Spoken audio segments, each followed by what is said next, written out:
Hello, meow meow.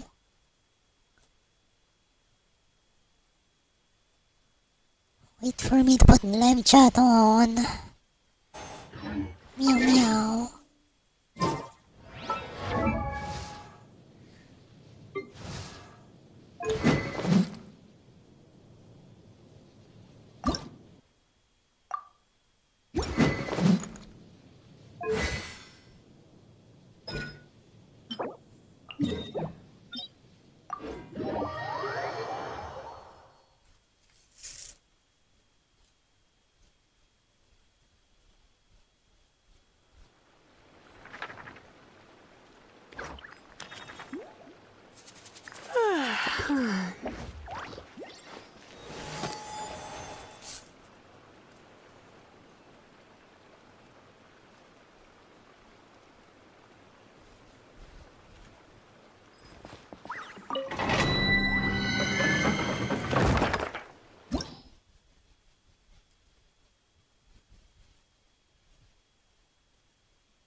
Wee-ah-ee.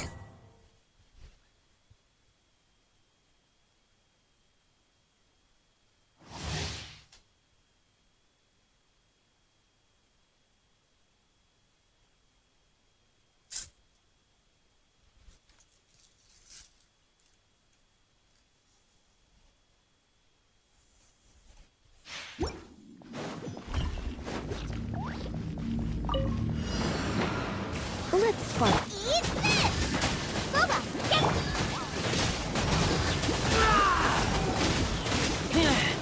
Masarap, super conduct.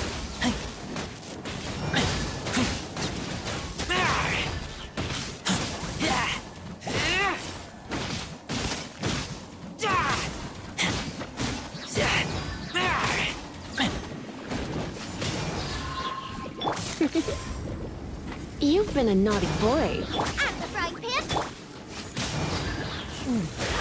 Ready na ulit.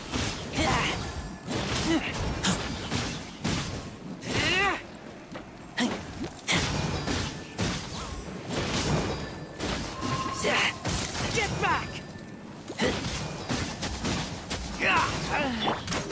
Let's go. Nice and spicy. Come a little closer. Blitz.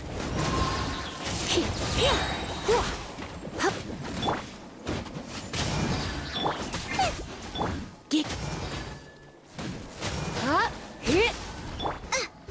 Hey, yeah. Boba, get them. Surrendering.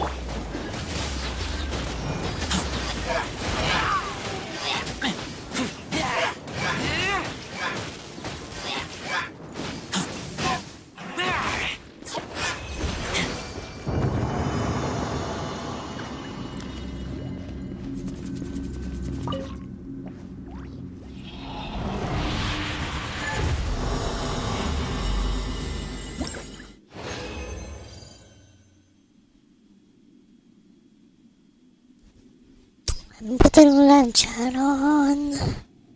There you go.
win.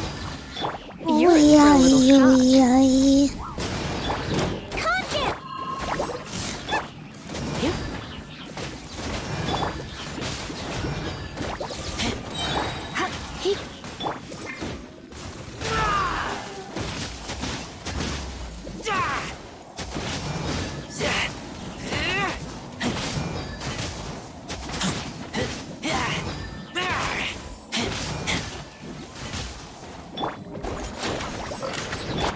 Nice and spicy.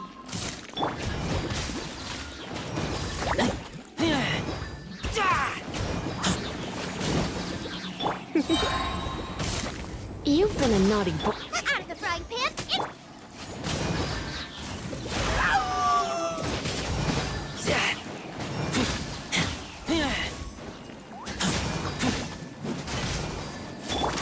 let's see. You're toast. Nice and spicy. Try not to.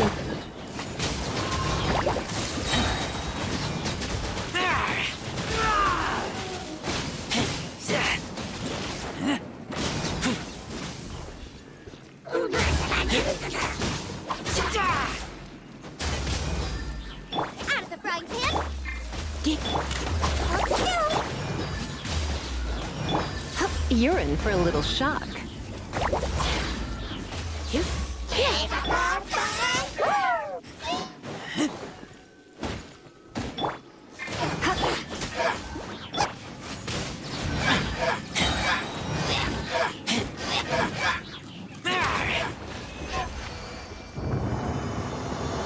I think the regular viewers are asleep now.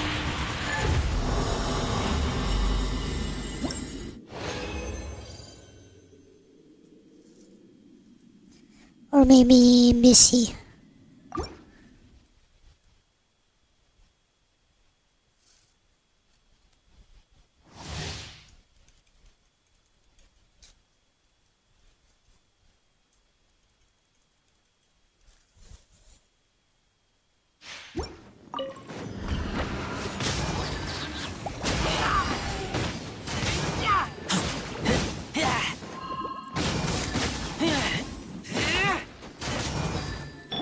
Let's spark the.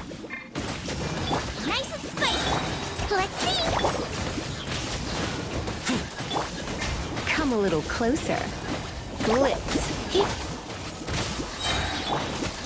this. Bubba, get them.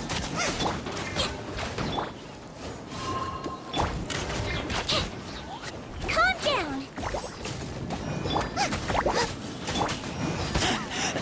I taste blood.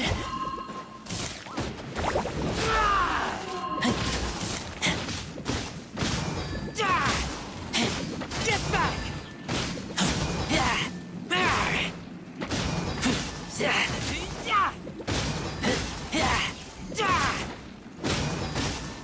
Get back! You know, I'm watching this guy intently. I'm thinking You're about in for a little shock. how I can Let's see. really make him do lots of damage.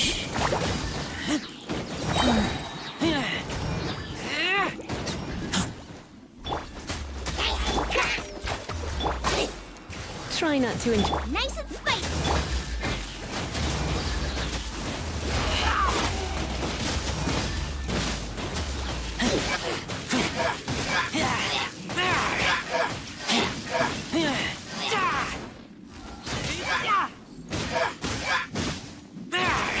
Bubba, get them. You. He.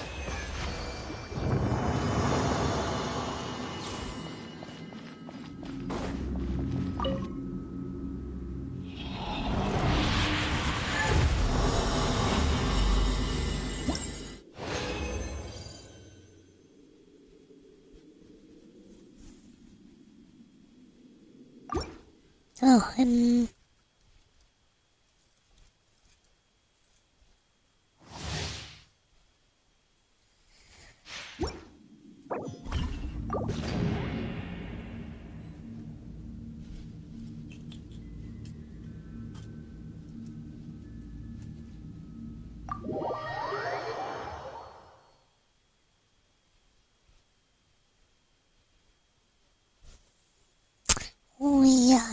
ay.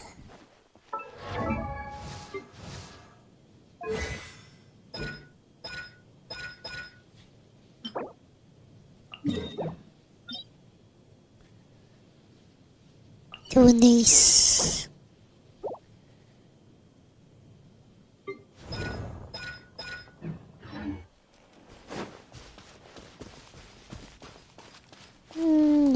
Nyo.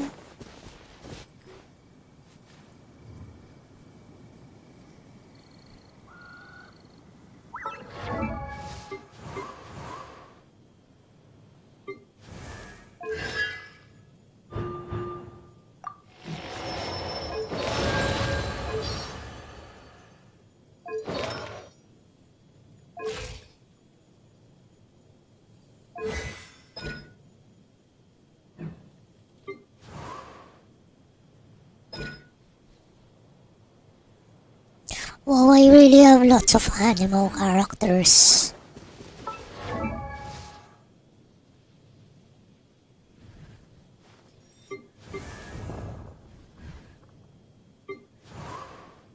Animal.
I didn't know Shamrus was a healer.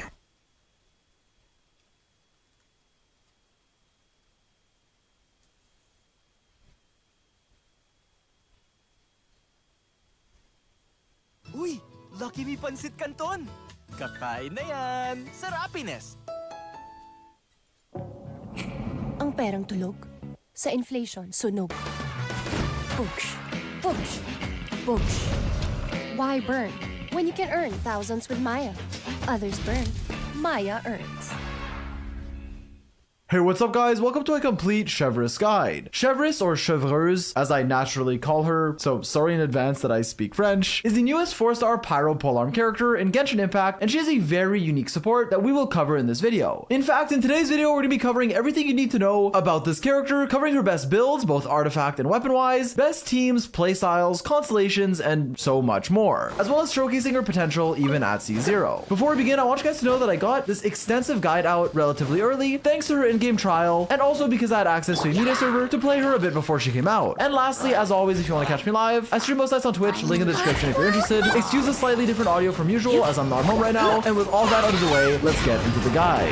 Alright, so starting things off, what does Chevreuse actually do? First of all, her elemental skill is going to be the main part of her kit. This is an ability that you can press or hold, firing a shot of AoE pyro damage when you tap it, and then continuously healing your active character afterwards. How much you heal is going to scale on your max HP, and it's a pretty decent amount of single target healing to your active party member. Before we talk about the healing though, I want to emphasize the hold part of this ability, where if you hold your skill, you will enter the aiming mode, where you can lock onto a target, fire a shot, and this shot will be significantly more powerful if you've procced the overload reaction. In fact, whenever you proc an overload on any character in your team, you will gain an overcharge ball, and then when you hold your skill, you can fire it, which will deal more pyro damage in a larger area. On top of that, you will still get your healing proc even if you hold your skill, and you share the same cooldown in both forms, so there's really no reason not to hold your skill for the most part. If that wasn't enough, overloading doesn't just give you more damage. It won't just make your skill a bit better, but it's actually the core part of Chevreuse's kit, being a character whose buffs are centered around the overload reaction, or at least between Electro and Pyro units together. Her first passive talent is one that will give you a huge damage buff to both your Pyro and Electro characters. In fact, as soon as you proc an overload reaction, enemies affected by this overload will have both their Pyro and Electro resistance decreased by 40% for 6 seconds. This is absolutely huge, as Resistance Shred is very valuable to increasing your team's overall damage, and is one of the main reasons why Anemo supports are so prevalent in the meta and such strong options. The Verdescent Vener set that Anemo characters can run decreases the resistance of whatever you swirl by 40%, which is the exact same as Chevreuse's passive. The 40% resistance decrease that is offered on Chevreuse's passive makes her a great support for teams where you'll be proccing the overload reactions comprised of only Pyro and Electro characters. This passive talent does come with that restriction, where it'll only proc if all of your party members are Pyro and Electro, and you also have at least one of each. Because of this, while your Chevreuse will restrict what teams you can build if you actually want to get her buffs, especially this 40% decrease in both Pyro and Electro res, she will differentiate herself from someone like Nilou, who also forces you to go only characters of 2 specific elements, Hydro and Dendro in her case, by effectively increasing the damage of your Pyro and Electro damage dealing characters and abilities, and not of the overload reaction itself. Nilou will buff your bloom damage and make you want to run elemental mastery characters in your team, at least the character that's triggering the reaction, but with Chevreuse it's the opposite. She's increasing your damage through whatever Pyro and Electro abilities you're using, but not incentivizing you to focus on overload, as the reaction damage itself really isn't that high. This means that if you're running, for example, an Electro character that will be triggering the overload reaction, you don't want to build elemental mastery on them just for that reaction, and going for your standard damage build will still be the way to go, as once again, Chevreuse will increase your damage by decreasing the resistance of opponents. If that wasn't enough, her second passive is one that'll just give you up to 40% attack as you fire an overcharged ball through your elemental skill. While your first passive's res decrease will last for only 6 seconds, which typically isn't the biggest deal as long as you have a decent amount of Electro application through an on-field or off-field character, this second passive will last for 30 seconds, meaning that it'll basically always be active, provided you are firing an overcharged ball. Because of this, make sure you're proccing overload and using the hold skill on your Chevreuse basically all the time for not only more damage, but also more buffs, as you would lose out on this attack percent if you were to just press your skill. Now, for how much attack percent you gain, this actually scales on your Chevreuse's max HP. 1% attack to all of your party members that are Pyro or Electro for every 1000 max HP you have. The maximum is 40% attack at 40,000 HP, which might seem like a lot, but really isn't that hard to get if you're building your Chevreuse in a supportive manner, as we will cover in this video. Also, if you didn't notice, all of these buffs that you're gaining come from just the need to overload and use your elemental skill. The attack percent comes from holding your skill after overloading, and then the res shred, which is genuinely a much bigger DPS increase, a really huge buff, is one that will require you to overload, but also have only Pyro and Electro characters in your team, whereas the rest of your kit doesn't really need that. Another thing you may have noticed with Chevreuse's kit is that your elemental burst is one that will deal 2 instances of damage. First of all, doing a big hit of AoE pyro damage by shooting with your musket, and then splitting into a bunch of secondary explosive shells, with these shells dealing a lesser amount of pyro damage. This burst has a 15-second cooldown and a 60 energy cost. While this burst does have a decent scaling based on your Chevreuse's attack, depending on your playstyle, this is more or less relevant, and sometimes it's not even worth using if you're purely using her in a supportive role, but more on this in the coming section. Because of this, focusing on your skill and your passive talents make her a really powerful, even low investment support that doesn't really need much to really be able to buff your team, on top of giving you healing. In fact, for a bit more info on your healing, here's how much my 40k HP Chevreuse is healing me on a pretty standard build for my active party member. The healing is honestly pretty similar to someone like Kuki, and is pretty decent. It's okay, it's not the most healing, but it's enough to allow you to not need to run another healer, on top of giving you all the other buffs that we talked about. For more info about your skill, you should know that it heals once every 2 seconds, with a healing duration lasting for 12 seconds with a 15-second cooldown. You also have 1 hit of Usia aligned damage on your skill, which can be convenient. Lastly, for your talent priority, a standard Chevreuse build would level her skill first, as this increases your healing as well as your damage. For your personal damage, leveling your burst can actually be a bit more efficient, but typically the healing on your skill is a nice upgrade as well if you're going for a more supportive playstyle. Do keep in mind that a low investment Chevreuse might not even need to level her talents almost at all, as a lot of her value comes from her passives, but the healing on your skill is quite nice. And obviously you don't need to level your normal attacks. Now, with that in mind, for Chevreuse's playstyle, here there's actually a few important things you need to understand. hand. First of all, the vast majority of Chevreuse's buffs can be attained very easily. All you need to do is have a full party with pyro and electro characters only, no other elements, proc an overload reaction, firing off your special overcharged ball by holding and firing your skill, and that's it. You will then not only heal your team, but also decrease the pyro and electro resistance of opponents by 40%, provided you just procced overload on them, and then on top of that, you will give your team up to 40% attack if you have 40,000 HP, or a bit less attack if your HP is not that high.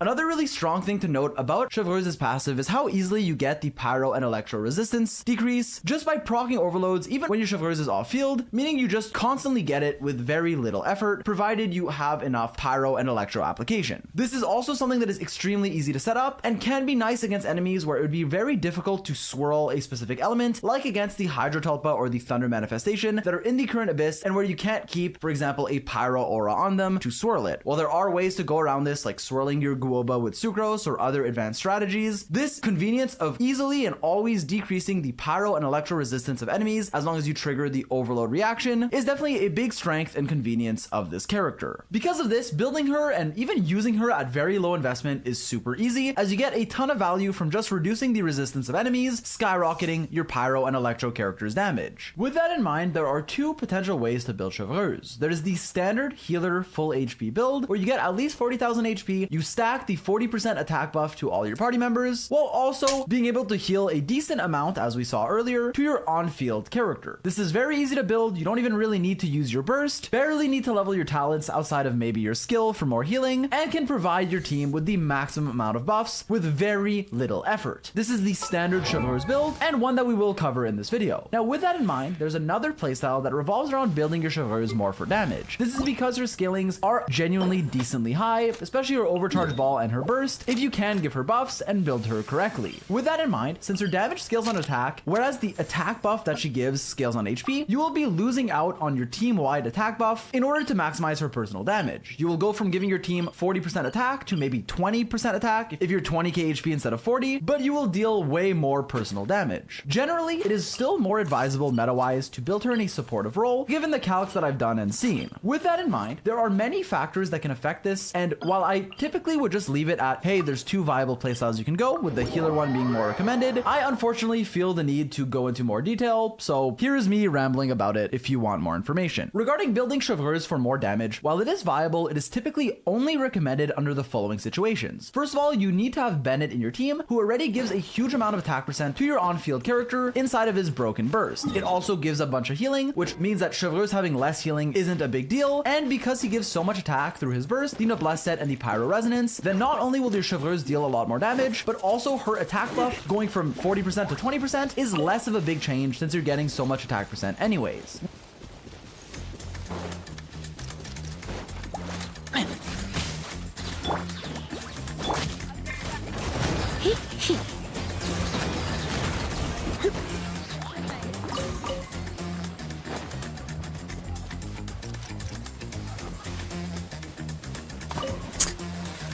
Meow meow. I meow because I'm happy. I'm happy because I meow.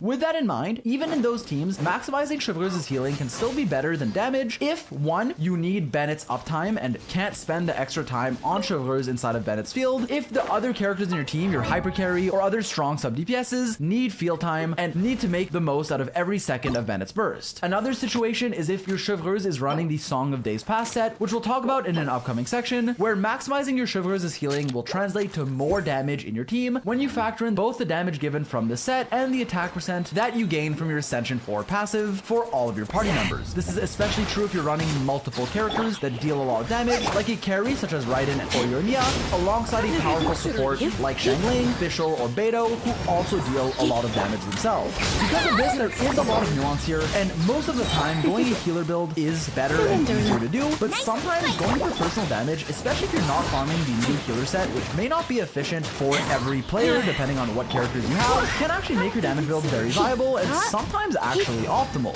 Again, this depends on your investment level and your builds, but it's something that I at least wanted to highlight, especially if you care about making your chevreuse herself shine. So I hope I did a good job at explaining that. We'll be covering both builds in this video, the standard HP one, which is what I typically recommend, and a damage one, which can sometimes be very strong as well, even though it's harder to build, requires more investment, and a bit more niche. With that in mind, chevreuse is also a character that can give you many more buffs with her constellations, or especially just her constellation 6, which is the main one that's focused on buffing your team. This constellation will not only give you more healing 12 seconds after your skill, giving all of your party members 10% of chevreuse's max HP as healing, which is honestly a nice amount of bonus AoE healing. What the main part of this C6 is though, is the second part that will give you up to 60% pyro and electro damage bonus, stacking up 20% per stack every time a party member is healed with a maximum of 3 stacks. This means that as you're on field on a character, you will gain 20%, 40%, and then 60% pyro and electro damage bonus as they get healed. This is great for your on-field carries like Yoimiya, Raiden, or literally anyone, and this is a buff that will only apply to the party member that's getting healed, meaning that for the most part, you'll typically be primarily buffing one character with this C6. With that in mind, this is a buff that you could also give to a character that would snapshot their ability if you manage to heal them either with the first part of this constellation or just by swapping into them, giving them at least 20% pyro and electro damage bonus before then swapping to your on-field carry and getting the full 60% as they get healed. While this constellation does take some time to ramp up, an additional up to 60% pyro and electro damage bonus is a lot and makes her even more valuable. For the most part though, I think at C0 she's a perfectly strong and complete support. I just want to mention the C6 as a nice upgrade if you plan on getting it that does make her even more valuable, but isn't needed. She's not an incomplete 4-star at C0 like another character that was released in the past. With that in mind, I think now is the perfect part of the video to actually talk about constellations. Since we already covered C6, we might as well finish this before moving on to talking about her builds. In fact, other than her C6 giving you a team-wide buff, the rest tends to be focused on chevreuse and her personal damage. Her first constellation will give more energy, gaining 6 energy up to once every 10 seconds as your active character other than chevreuse triggers the overload reaction. Your second constellation will give your elemental skill more explosions, 2 chain explosions after you hit a target with your hold skill that will deal additional instances of pyro damage. Your C3 and 5 will increase your talent levels, again more damage, and then your C4 will give you more casts of your hold skill for free after using your burst. In fact, with your C4 you can now use your burst and then hold your skill 3 times in a row before it goes on cooldown. You get 2 free casts of your hold skill before it does go on cooldown the 3rd time. Do note that you won't get extra particles from using your skill extra times unless you were to wait long enough, use one skill, swap out, and then come back in around 10 seconds later and then use your skill again, but that's usually not what most people will be doing. It's typically just going to allow you to press and hold your skill 3 times after using your burst, which is good for her personal damage. Overall, as you can see, these constellations are primarily for her personal damage, except her C6, which is amazing for buffs, and the main one that is really relevant, and a big upgrade, despite her being great and perfectly usable and complete at C0. Alright, now with that out of the way, let's now talk about how to build your chevreuse for each type of playstyle that you're looking for. Throughout the coming sections, we'll talk about a purely supportive HP stacking healer build, and then we'll also talk about a sub DPS that focuses on her personal damage as well. First of all, for the artifact sets you're looking for, as a support / healer, it's pretty straightforward. First of all, a very resin, efficient, and easy way to build your chevreuse is going to be mix and matching 2-piece sets that give you valuable stats. This can include HP percent 2-pieces like Tenacity the Millet and Vorukasha's Glow, either together or mix and match with a healing bonus 2-piece like Song of Days Past, Ocean Hued Clam, or Maiden's Beloved. Any of these mix and match together can be a great way to either get more HP or get more healing, or a little bit of each. 2-piece emblem is also viable for energy recharge if you plan on using your burst every rotation, although it's not as necessary in a purely supportive build. Outside of mix and matching 2-piece sets though, there are some really good supportive sets that you can run on chevreuse to maximize your team's damage. The first of which includes the 4-piece Noblesse Oblige, a standard one that will give all your party members 20% attack after using your burst. While chevreuse can make good use of the set, you will need to build energy recharge on her if you want to be able to burst every rotation, but if you can do that, the attack percent is great, provided you're not already running Noblesse on another character in your team, for example someone like Bennett that you may be running alongside of her. Other good supportive sets include first of all Tenacity the Millith, and while the 2-piece will give you HP percent, which is great, the 4-piece will give your party members 20% attack for 3 seconds after using your skill. While this is typically not recommended on characters whose skills don't constantly deal damage even when they're off field, you can actually manage to extend the duration of this buff in certain teams where you're running characters who can snapshot it alongside your chevreuse. While this set is niche, it can be a strong option when paired with those snapshotting characters like Shang Ling, Fischl, or Beidou, who you can swap into right after after using your skill on Chevreuse to use their abilities and snapshot this attack buff, making it last for its entire duration. Additionally, I also wanted to talk about the Song of Days Past set, or technically Ocean Hued Clam, two sets that will give you more damage based on how much you're healing. Song of Days Past in particular is interesting, as the 2-piece set will give you healing bonus, and then the 4-piece will give you a damage buff similar to Shenhe's Quills to your active party member whenever they damage opponents with their attacks, skill, or burst. How much damage you're doing will scale on how much you heal, but generally, if you go on a full healer build where you're maximizing your HP and don't have to build too much of any other stat, you can actually cap out this set even at C0, making it a strong supportive option and sometimes even your best in slot. This set will also get better with C6 and is especially valuable if you can really make use of it, have enough healing, and don't accidentally waste the buffs by doing very small hits of damage. With that in mind, this set will get better at C6 though, as you do get quite a bit more burst healing, which would make the set even more valuable. Also, this domain isn't really the most efficient to spend your resin on, but it is definitely a good and viable set that can sometimes be your best in slot, so I did want to mention it and highlight it in this section. With that in mind, you can also run other healing sets like Ocean Hued Clam or Maidens, whereas for most people, I envision you getting the most value out of just mix and matching 2D sets for a low investment build, or going a supportive set that will buff your team like Noblesse Oblige, or in more unique cases,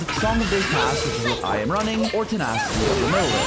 With that in mind, for a damage dealer build, a sub-DPS Chevreuse, the sets you're looking for are completely different. First of all, Emblem of Severed Fate is great at increasing your burst damage, and provided you need a bit of ER, which Chevreuse usually needs quite a lot of, then this will be your best in slot set a lot of the time. This set gives you a lot of burst damage and energy recharge that is then converted into burst damage, really skyrocketing how much damage you'll get by using your burst. Other than Emblem though, a lot of great offensive sets exist, such as 4-piece Golden Troop for skill damage, 4-piece Lava Walker if enemies are pyro afflicted to gain just a 35% damage bonus to your entire kit, or technically Thunder Soother if there's a lot of Electro on enemies, although this is less relevant as you're probably going to use Chevreuse near the start of your rotation where enemies aren't Electro afflicted, but Lava Walker can work, 4-piece Crimson Witch of Flames, or mix and matching 2-piece sets of any of the offensive ones that I'll put on screen, being either pyro damage, attack percent, energy recharge, or skill damage. Be sure to choose what's right for you based on your substats to really get the most value out of every ability. Moving on to the stats you want on Chevreuse, it's very straightforward. As a healer or support, you genuinely don't need much. All you want is at least 40,000 HP to give the maximum amount of attack to your entire party, and then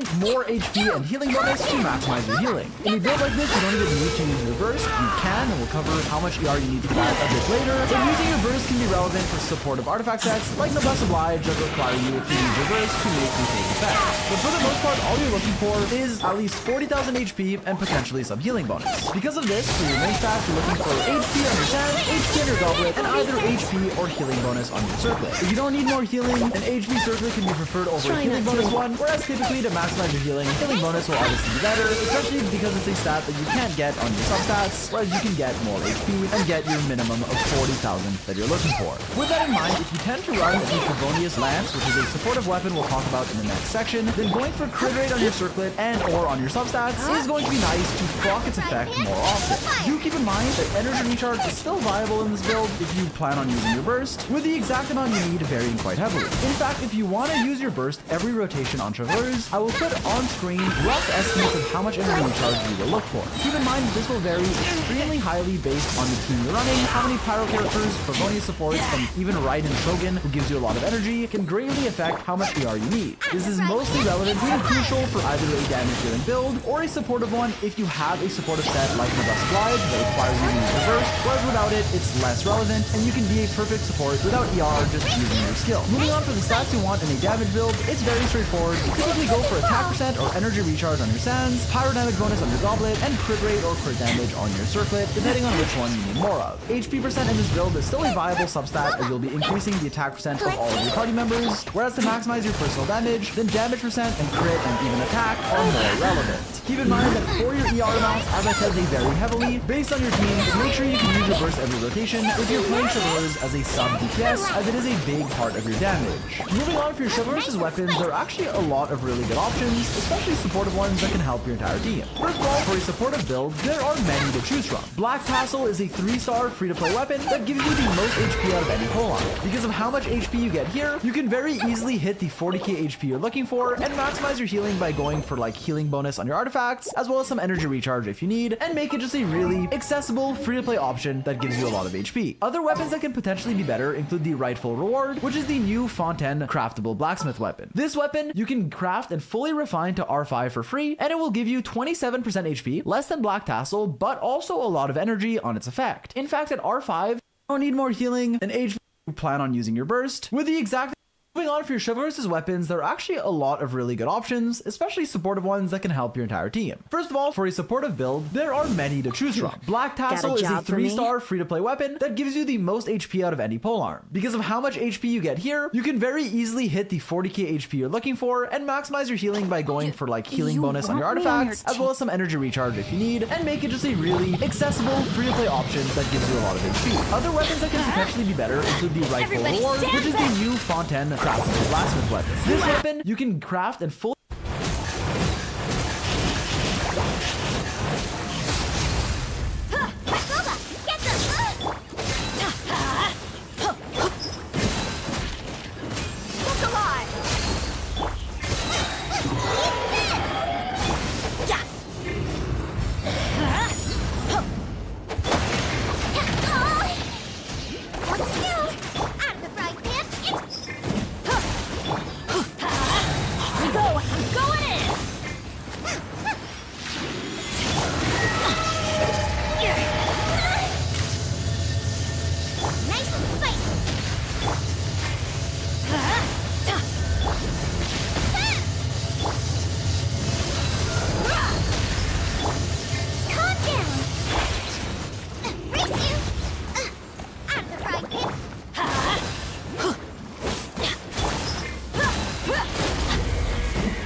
asked for it.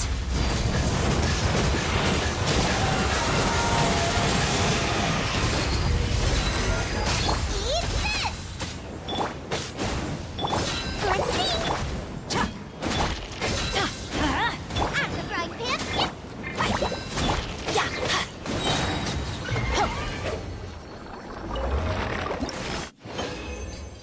Okay, let's see.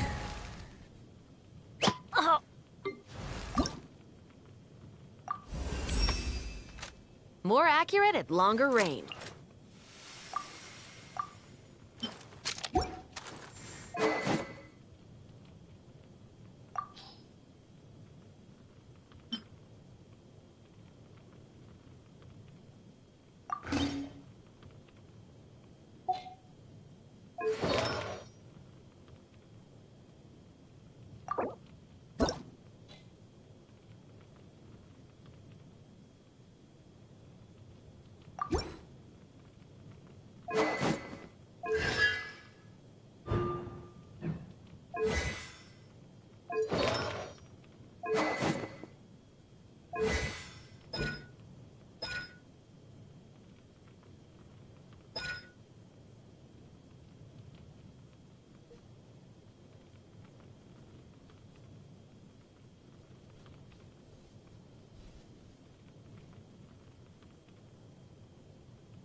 Fully refined to R5 for free, and it will give you 27% HP. Arna with Umaapaw sa extra creamy sarap, kaya todo lasap. Yan ang kain mang inasal. Can you talk? The Earth is in danger. We can team up. We're gonna tear their whole system down.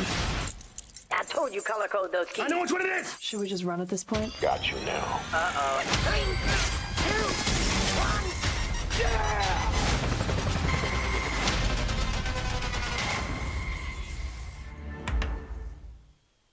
With all that out of the way, let's get into one of the most important sections, talking about Chevreuse's best teams and synergies. First of all, it's important to highlight that most of Chevreuse's teams are going to be ran with only Pyro and Electro characters to make full use of her passives, proccing the Overload reaction and getting all of her buffs. The one thing you need to keep in mind as a disclaimer is that Overload's main downside as a reaction is that it'll knock enemies away very rapidly and very annoyingly, and you can't group them up with an Nemo character, as Chevreuse's first passive will require you to run only Pyro and Electro characters if you want it to work. With that in mind, bosses won't get displaced, and so Overload's a lot more efficient against them, but just in general, Chevreuse does make up for this weakness by giving you a lot of buffs. With that in mind, here are the teams you should run with this character. First of all, she has incredibly high synergy with a few characters that I want to talk about. First of all, Bennett. Now, while Bennett performs a somewhat similar role to this character in the sense that they both heal and give you buffs, they actually complement each other very well. This is because Chevreuse will give you some attack, reduce the resistance of enemies, and heal you, whereas Bennett will also give you a significant amount of healing and, more importantly, a huge amount of attack. This will skyrocket your damage, as well as being a nice pyro battery to give you some energy, making them really good when used alongside of each other. Now, if you want to use Chevreuse as your solo healer and buffer, that's fine. If you don't want to use Bennett in your team, that is okay, but do understand that using them together is honestly a strong pairing that I recommend. After that, you want another sort of sub DPS or support character that can help you proc the Overload reaction. This is going to be someone who can apply either Electro or Pyro from off-field, synergizing with your entire team. For an Electro support, a character like Fischl works exceptionally well, as she has really high single target damage, great Electro application, and will also have incredibly good damage because she's also buffed by your other characters like Bennett and Chevreuse, will increase your Electro damage overall. Other options for an Electro support include characters like Beto, Yaimiko, or technically an off-field Raiden or Kuki, but that's more niche. On a similar note, if you're running an Electro on field carry, you can actually run Shang Ling as a really strong Pyro off-fielder character who will also snapshot all the buffs you're giving her through Chevreuse and Bennett, and will deal really good pyro damage, allowing you to constantly proc overload with your on-field electro carry. Teams like this can actually work very well with someone like Raiden Shogun, who's a great on-field character with Chevreuse. In fact, Raiden hyper carry teams have always been a very prevalent team for Raiden, one of her strong ones where she can shine, give a bunch of energy to your whole team,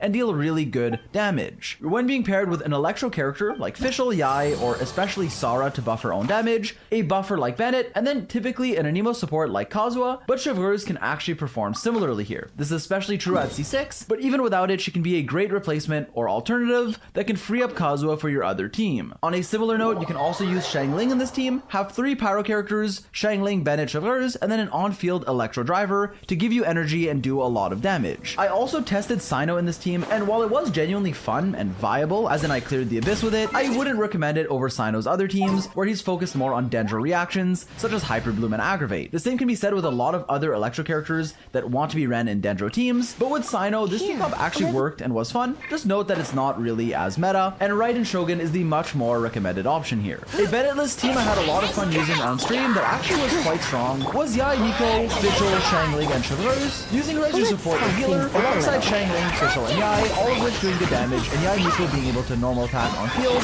as she is a catalyst who also wants some field time. You cycle through your characters, and this team did work very well, with some slots being replaceable, with Beto being a viable electro option here as well. Moving on for pyro on fielders, someone like Yoimiya is a great choice. Chevreuse is a great addition to Yoimiya overload teams, where you can pair her with literally any electro support and do good damage from on field, especially to a single boss enemy. Yoimiya is therefore a great beneficiary of Chevreuse, who can make use of all of her buffs. In a team like this, you could also run more than one electro character, although replacing Bennett is not typically what I recommend. This team structure can also be applied to many different pyro carries. Genuinely, characters like Klee or Yanfei, who can just apply a ton of pyro from on field, can be good carries alongside Chevreuse and Bennett. Yoimiya and Klee in particular. You could technically do some things with Thea, although she really doesn't have a lot of field time, so you need someone else to swap into after her burst is up. Additionally, I've also found through my testing that Linny can work with Chevreuse, but you need to make sure that you don't have too much electro, as you want enemies to still be affected by pyro to really make the most out of your talents and get the most damage bumps. With that in mind, Chevreuse, especially with C6, can give you a lot of damage and can be viable in a Linny team provided you have enough pyro. Your last thought could be someone like Dea for resistance interruption and off-field pyro application, Xiangling for even more of that, or Bennett for a lot more damage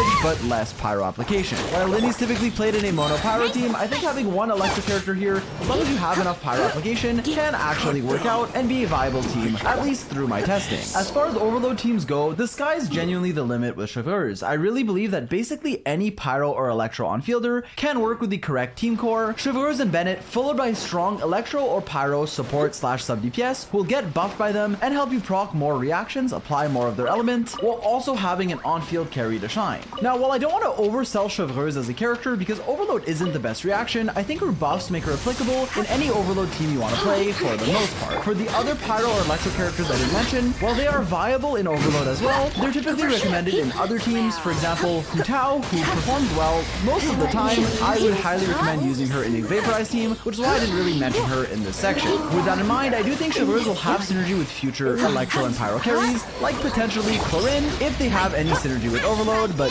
obviously we don't know yet. Lastly, for a very niche thing that I wanted to mention, I do see Chevreuse at C6 technically being viable in teams with characters of different elements, as while you won't get access to your first and most important passive, you'll still have your C6 buffs and potentially attack buff if you're overloading, as well as healing anywhere you can fit Chevreuse, which can make her viable as a second pyro option if you're trying to swirl pyro in a Hu Tao vape team, for example, or others if this is something that you want to experiment and try out for yourself. And while this does have potential, it's very niche, dependent on C6, and not really the point of this video, as a character who is made for pure overload teams. Now for the showcase of this video, since Chevreuse is a support and the video is getting really long, I tried to include footage for most of the teams that I talk about throughout the section and throughout the video so that you can see her in action. I'll keep some more on screen as I'm talking in multiple different overload teams where she can shine. In case you were wondering, my Chevreuse alternates between two builds, a purely healer's Song of Days Past one and a damage focused emblem one for a bit more fun when I have Bennett uptime. Keep in mind that in all the footage you're seeing, Chevreuse is C0, and all of my 5 stars, except Raiden Shogun, are C0, my Raiden is C2, because I activated it like 2 years ago. Overall, I am very pleased with this new character. As a niche 4-star that's not for everyone, but really good in the teams where she can shine, replacing an Nemo character or allowing you to run them on another team, reducing resistances, giving you buffs, and getting even better at C6, while still being very good in her niche in my opinion, at C0, make her a great support that I really like. I like playing her damage or healer, and she's someone, as I said, that I have been getting a lot of enjoyment out of. Sorry if this video was too long. I tended to ramble a lot, so I made this guide longer than I wanted, but I hope you enjoyed it and don't mind the delay. I'll be back to my regular recording setup soon as I'm on my way home. I hope you enjoyed this guide. I hope you found it helpful, and as always, I'll catch you guys in the next one.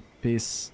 We have here a special guest from Keyboom. This is their newly released Cybrick 16 macro pad. They market for designers, editors, or even for day-to-day individuals who'd benefit from having extra knobs. When I uploaded my video a couple weeks back on the problem with Genshin's modern character design, I was expecting there to be a lot of discussion in the comments over how players feel about the direction of its characters. And while unsurprisingly, most of the comments were in agreement with the sentiment that things just don't hit like they used to, I did not anticipate there to be so many people expressing discontentment towards the subject at hand. Over 2,500 comments at the time of writing this in a video with around 110k views is an insane percentage, but it is understandable why. Version 5 has been a major turning point for Genshin Impact, for better or worse, although at this point we can comfortably surmise that even if there are people who like the new stuff, a substantial number of players feel disillusioned by the state of the game. I even made a video talking about how Natlan would be Hoyo's last chance to maintain Genshin's position as the #1 gacha game, and it's just painful to see it be true. People have always trashed on this game ever since the day it came out, but never on this grand a scale. Such a topic isn't unfamiliar to us by any stretch of the imagination. For years there's been a video every month from one creator or another complaining that Genshin is dying. I've also made one before back in 2023 regarding burnout. Those points still stand, mind you, but this is a much worse situation. So as a follow-up to my video on Genshin's modern character design, I wanted to make one discussing if Genshin Impact is losing popularity as a whole. Back when the game first came out in 2020, a major reason for its generational success was that in addition to being released at a time where society at large was mostly confined indoors and looking for something to pass the time, to say that Genshin revolutionized the mobile and gacha industry would be an understatement. Having been a gacha prisoner, a new player, since I think 2015, I always saw gacha games as mobile titles meant to just be unattained during brief moments of idling throughout the day.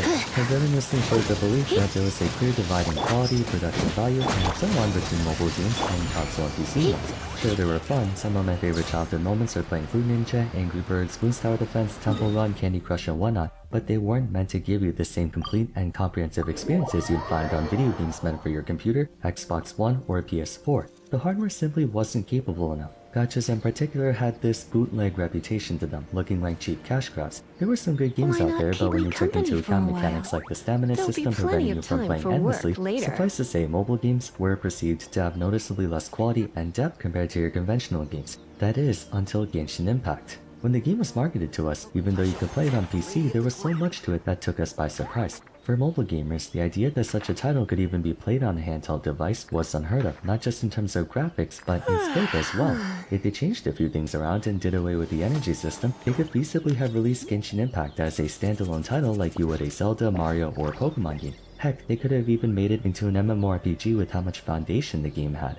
From a gacha point of view, we were used to 2D sprites, superficial gameplay, still cutscenes. Some games didn't even have any voice acting. Not to mention you couldn't play these on consoles or PC. It would be no exaggeration to say that Genshin Impact didn't just try to break the mold, it trailblazed a new direction for an entire industry. Yes. Even to this day, I find myself being surprised at just how big this game is given the initial premise of it, and I mean it when I say Hoyo deserves the success it once had. Where I draw the line is when Hoyo believes they're entitled to lasting success in perpetuity. Or in other words, I take issue with how complacent the company has become with Genshin Impact. As the leading authority in the gacha industry, Genshin was the gold standard for any developer who wanted to enter this space. Like, it's almost crazy how big of a paradigm shift Genshin caused. When you take a look at gacha titles from before 2020 and compare them to the ones after, even those that don't have any intention of competing against Hoyo, it's practically night and day. Everyone in some capacity was trying to reinvent the wheel, even Hoyo themselves. Their succeeding titles, Honkai Star Rail and Zenless Zone Zero, used Genshin Impact as the benchmark for how to structure those games. Naturally, you can't copy what someone is doing and expect to achieve the same result. You have to do more, and gachas did. They didn't just see Genshin as a standard to meet, but the standard to beat. Alright guys, do you know that AI is currently being used to create virtual humans, make moving avatars from just one single picture, and even used in factories to make the manufacturing process even more precise and flexible? Let me explain. So first up, there's the embodied AI demo, which really shows off how Huawei Cloud is using AI to make factories even smarter than before.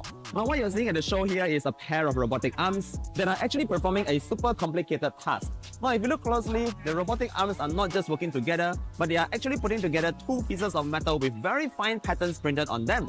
Now the robots have to be super precise in order to ensure both pieces fit perfectly, and with Huawei Cloud's AI, the robotic arms can do so without a sweat. In fact, it has an accuracy level of millimeter to micrometer, which is extremely tiny by the way, and they are able to carry out tasks like this at a 99.9% rate, which basically means it practically never fails. Furthermore, with Huawei Cloud's AI, the robot can also learn to tackle new tasks quicker, so this might be useful for products that are evolving at a very quick rate. Now with this level of precision, flexibility and reliability, Huawei's AI allows factories to be able to automate and speed up existing processes by many folds and ultimately reduces the cost of manufacturing. Now next, I actually had the chance to speak to Huawei's virtual human called Sarah. So the virtual human you see here is what you can imagine seeing at malls, banks, convenience stores and more. And you can think of Sarah as sort of a digital assistant with realistic human expressions and movements. Now because Sarah has a human element tied to it, it actually makes people want to interact with Sarah. So you can talk to it, asking any questions, and because it's powered by Huawei AI, it can answer everything quickly and accurately, and in fact, it may even be more accurate than a real human. Now, Sarah is developed on Meta Studio and uses Huawei's Hangul virtual human model, so creating this sort of virtual human is super easy and quick and can be replicated in many kind of scenarios. Finally, another cool demo I tried was creating my own moving avatar with just one single photo. Let me share with you a little bit more about that. Now again, the moving avatar was created using Huawei Cloud's Meta Studio, and all it took was just one photo to create a digital version of myself speaking whatever I type into the phone. Now what's crazy is that the entire video just took 1 minute to actually generate, and that's super quick. So just imagine this, imagine you are a content creator and you're just too busy to shoot a video, but right now, all you need to do is type in the entire story you want into your phone and let Huawei Cloud do its magic, and within a minute or two, you have your digital self reading everything you just type into the phone.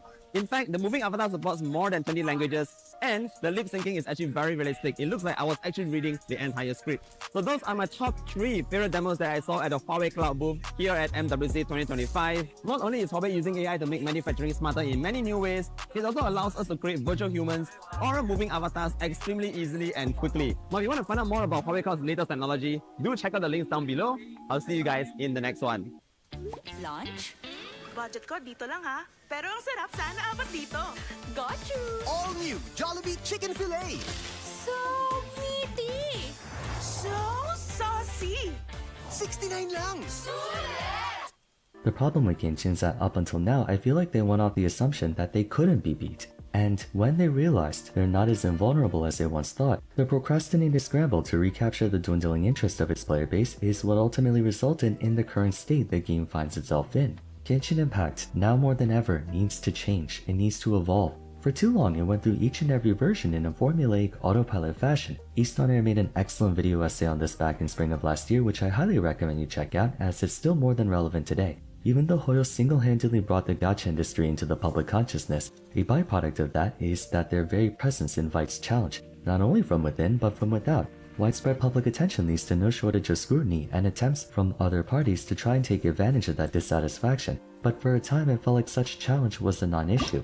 I'm sure everyone can recall Tower of Fantasy's miserable attempt at being the so-called Genshin killer, which effectively gave Hoyo a stranglehold over the market for multiple years. They saw no issue with going about things of their own accord. And to be fair, for its time, Genshin was a pretty solid game.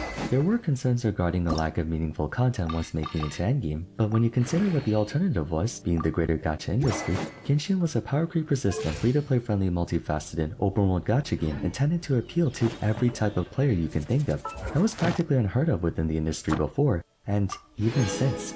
Also, I'm not saying they haven't been putting in any work whatsoever. With each passing version, huge expansions were made to the world of Tibet, along with a plethora of new places to explore, handcrafted and detailed to make each area feel unique and memorable. Additionally, we saw new methods of exploration and new service mechanics and puzzles, along with a ton of new content for players interested in that front. So credit where it's due, from an exploration standpoint, they've been keeping it up to date very nicely. However, while gachas are conceptually designed to only be played sparsely throughout the week, Genshin was created to accommodate those who wanted to play for much longer and more seriously. With the game trying to appeal to as wide of an audience as possible, that also meant it needed to maintain appeal for as wide of an audience as possible, consequently leading to the start of its eventual decline in popularity. Expansions to the overworld were a welcome addition without question, but the reason it's not being acknowledged as much as it could be is due to the absence of meaningful systems put in place to substantiate it and give us extrinsic motivation to actually go for them. For all the beauty and vastness of the game's scenery, apart from exploring it to open chests, complete puzzles and whatnot, there literally is no other reason for you to revisit any of those spots, causing tons of areas throughout Teyvat to end up mostly being forgotten to time. Events could potentially do so, but therein lies another problem. Genshin's events did little more than present ephemeral ways to kill time. Most if not all their flagship events rarely if ever add more to the game in a permanent lasting way, and while some of them may give us an engaging story bit for a character or two, that only appeals to one part of the widespread player base. Beyond the scope of there being more to explore, the day-to-day experience of Genshin has not changed at all in the 4.5 years it's been out, because anything they do implement is either more of the same that we've been doing, or something new, but only for a short period of time. Their constant negligence towards expanding on all aspects of the game was called out on several times in the past, but hardly any action was taken towards it since that would obviously require more resources, manpower, and wherewithal, and Toyo felt no sense of urgency in doing so when there was nothing that could pose a threat to their bottom line. Even so, the lack of care for evolving and expanding on Genshin Impact has only grown more and more pronounced. Players took notice of all the things the game either did not implement or implemented poorly and kept them in mind, causing them to be hyper-conscious of it when competing titles eventually came out. Ironically, the first one to pose a threat to Genshin Impact's optics was its own sister title, Honkai Star Rail, published by the same parent company. Up until midway through version 3, Hoyo expressed little interest in changing their content formula, as evident by version 3's event cycle releasing in the same exact format as version 2, which released in the same exact format as version 1. The only difference in gameplay we had was Dendro, which in fairness did serve to increase their capabilities, but if you recall, around this time is when players started to get bothered by the total lack of significance in the latter half of Genshin's versions. Nothing but filler content after filler that did very little to expand on the game in a lasting way. Putting it simply, players were starting to get bored, fed up with the status quo with little interest expressed by the developers to change it. The only expansion that took place was to overworld exploration, but again, exploring every nook and cranny of the map is an area of interest that only a portion of the player base cares to look into. 2023 and 2024 saw the release of multiple titles carrying production value and quality on par with Genshin Impact. Furthermore, after 3 years of dominance, smaller mobile titles began to push for better gameplay quality as well. What initially set Genshin apart as the mind of innovation has now become par for the course. Essentially, the competition caught up to Genshin, and players were quick to take notice. From day one of Honkai Star Rail being released, the first thing everyone did, myself included, was take notice at how familiar the systems were to its predecessor, which only made the differences more conspicuous. For instance, the existence of better quality of life adjustments, including gestures of goodwill like free stuff and rewards and whatnot. Then Honkai Star Rail sought to give actual meaningful care for its endgame, presenting multiple different modes that allow for a much more dynamically challenging metagame. Granted, that was the only thing they could really work on given the lack of exploration in the game. Of course, I'd be remiss to not mention the infamous Genshin Can Never meme that spawned in early 2024 after realizing just how much more attentive to detail and player feedback Star Rail's dev team was compared to Genshin.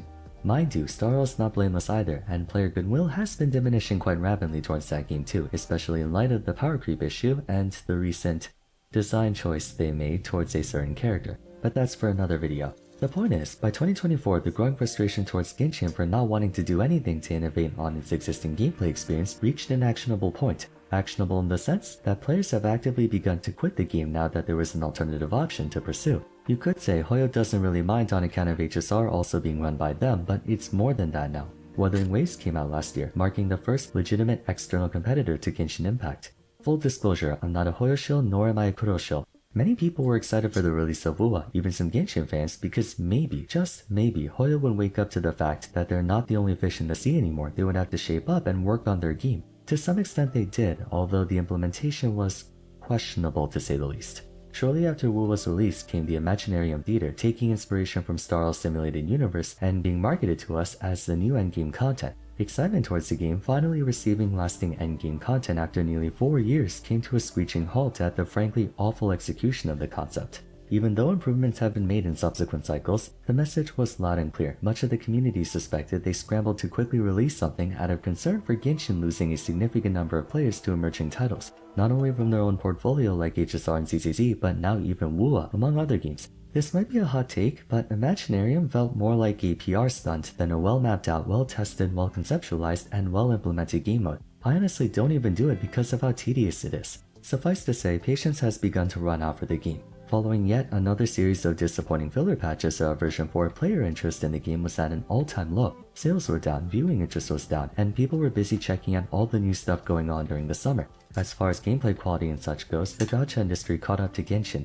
except other titles expressed more interest and care to do more than just the bare minimum. All the while, Genshin was stagnating, expanding more on the game, yes, but doing so in haphazard or temporary ways that did very little, if anything, to improve on the game's overall experience for all types of players. Again, exploration fans were eating well. Everyone else, not so much, but remaining fans of the game were optimistic that Nadland would make a big difference.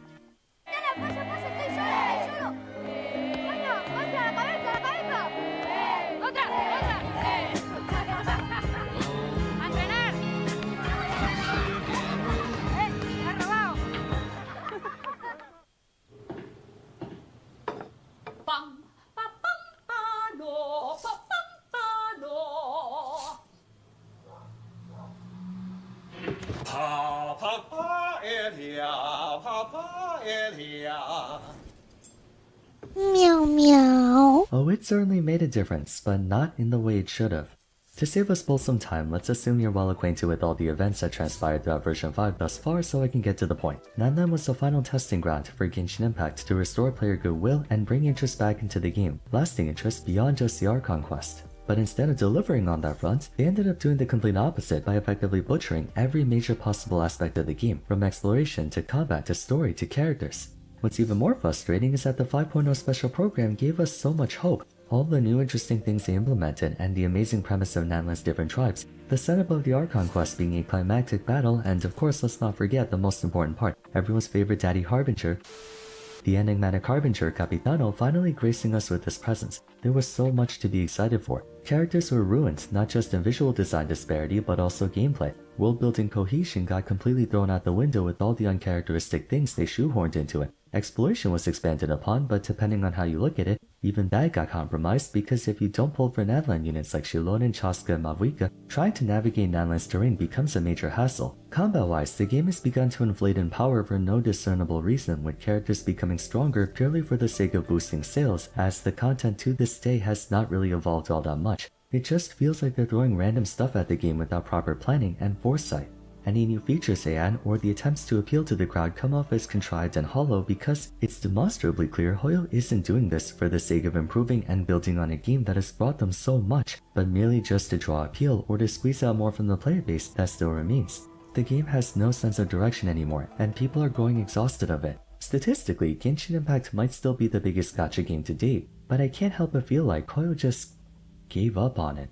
It's the same formulaic autopilot approach they've been doing for the past 4 years, just with a new coat of paint over it every year. Only now it's been polluted by nonsensical character design, forced gimmicks, and an even more stagnant day-to-day gameplay experience. I don't think it's a coincidence that so many big-time gacha games got released in 2024 and are about to release in this year and next year. Ua and ZZZ aside, there's Ash Echoes, Girls Frontline Exilium, Infinity Nikki, Azure Familia, Project Mugen, Neverness Tavernus, Arc Knight's Enfield to name a few. Even if none of these games get anywhere close to Genshin in size, they still fracture a number of Genshin's players, who may never come back to the game. The controversial reception towards version 5 coupled with the anticipated release of multiple new games will continue to chip away at public opinion towards Genshin, and if they don't do something soon, I wouldn't be surprised if version 6, the long anticipated advent of Snezhnaya, doesn't even pique player interest for more than like a month. It might be exciting for a patch or two, but with the game not having evolved in a substantial way for almost 5 years, what's the point? Gotta say, it's frustrating to see this happen. When a company becomes so complacent, they begin to take their success for granted and let a game fester until it eventually rots. Nanland, and by extension version 5, had so much potential to be the saving grace that puts Genshin back on top for players, but it's just more of the same vapid and superficial crap. Whether you're someone who enjoys Nanland's character design and the story, or someone who hates it, I think we can all agree that Genshin needs to change in some way, shape, or form, every way, shape, or form. It needs something new and refreshing to set the game in a different direction than where it's going now. We need actual endgame content that challenges us in a way that's rewarding and fair. We need meaningful story developments and plot progression that keeps us interested in the game long after the end of each version's Archon quest. We need more quality of life updates like being able to replay old events out the same way other games do. We need updates to systems like the standard banner. We need flagship events that aren't just a bunch of minigames. The game has to evolve. It's been doing the same shit for far too long. Genshin Impact has so much potential to be one of the best games of all time, but Hoyo refuses to actualize that potential. I just wish they cared.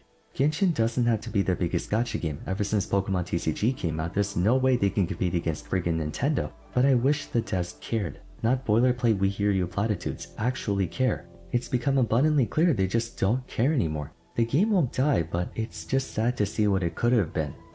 What do you guys think about this? Do you feel like the game still has a chance, or has Genshin run out of second chances? You're welcome to share in the comments down below. I do apologize for the depressing tone throughout the video, I just felt like it needed to be said.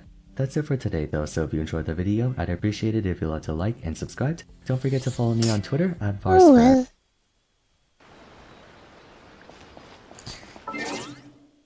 So, anyway, I think I wanna talk about work right now.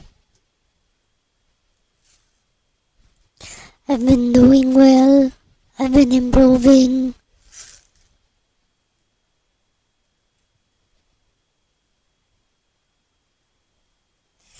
And when I logged in for work this morning, I saw that a Spanish-speaking customer sent their last message to me was gracias, you know, that my solution worked.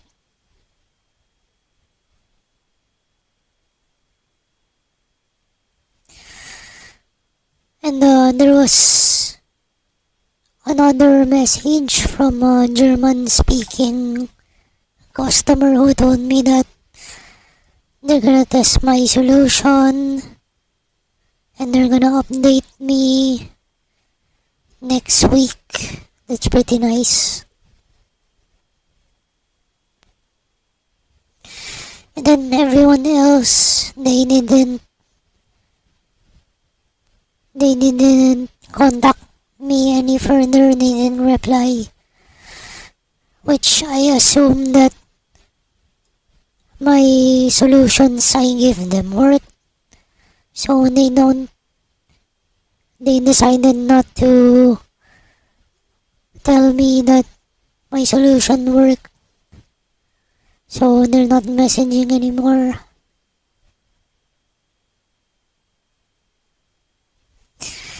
If they don't follow up after 6 days since the last time they messaged,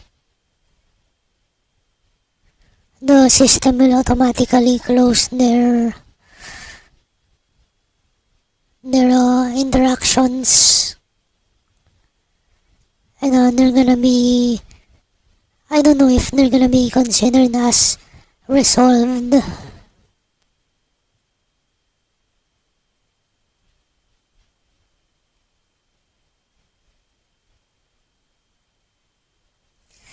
I hope that my Spanish-speaking customer will give me a good survey. I'm really hoping.